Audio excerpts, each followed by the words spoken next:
ईशा ने जैसे ही सूरज को गिरफ्तार किया, पूरे परिवार में सन्नाटा छा गया। उसके चेहरे पर कानून का सख्त तेवर था, लेकिन आंखों में अपने पति के लिए छिपा दर्द साफ दिखाई दे रहा था। हथकड़ी पहने सूरज ने शांत स्वर में कहा, ईशा, मुझे पता है कि तुम अपना फर्ज निभा रही हो, लेकिन जो तुमने देखा है वह पूरी सच्चाई नहीं है।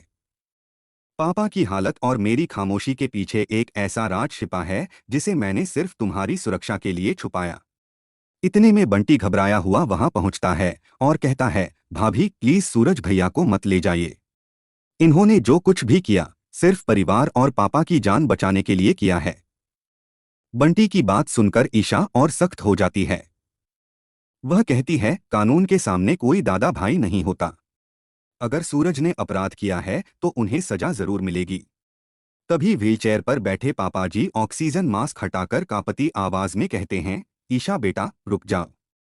सूरज बेगुनाह है।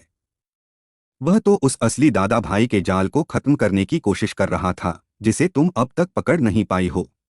पापा जी की बात सुनकर ईशा हैरान रह जाती है।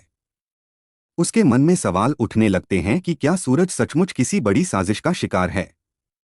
क्या उसने जल्दबाजी में अपने ही पति को अपराधी मान लिया। थाने पहुंचकर ईशा सूरज को लॉकअप में बंद कर देती है, लेकिन उसके मन में लगातार द्वंद्व चलता रहता है। एक तरफ उसकी वर्दी और कानून का फर्ज है तो दूसरी तरफ अपने पति पर अटूट विश्वास।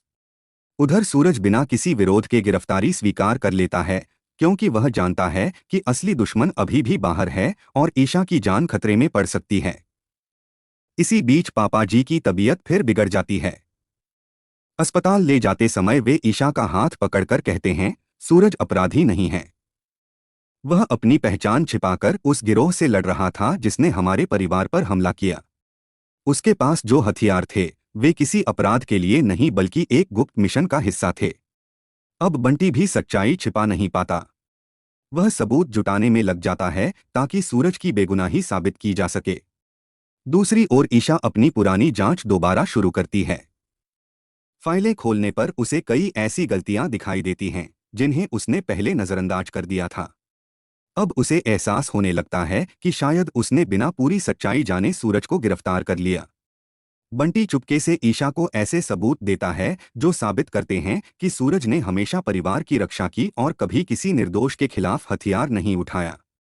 ईशा तुरंत अपने वरिष्ठ अधिकारियों से केस की दोबारा जांच की अनुमति मांगती है। लेकिन इसी दौरान खबर मिलती है कि असली दादा भाई ने जेल के अंदर ही सूरज को खत्म करने के लिए अपने गुंडे भेज दिए हैं।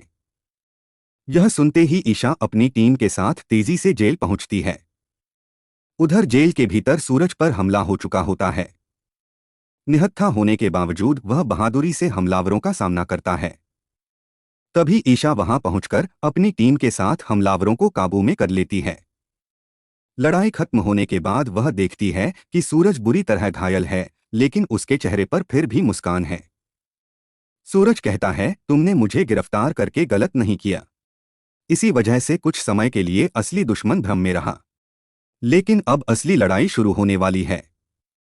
हमलावरों की तलाशी के दौरान ईशा को एक अहम दस्तावेज मिलता है जिससे खुलासा होता है कि दादा भाई का संबंध किसी बड़े सरकारी अधिकारी या परिवार के बेहद करीबी व्यक्ति से है, जिस पर अब तक किसी को शक भी नहीं था। अब ईशा समझ जाती है कि यह सिर्फ एक आपराधिक मामला नहीं बल्कि पूरे परिवार के खिलाफ रची गई गहरी साजिश है।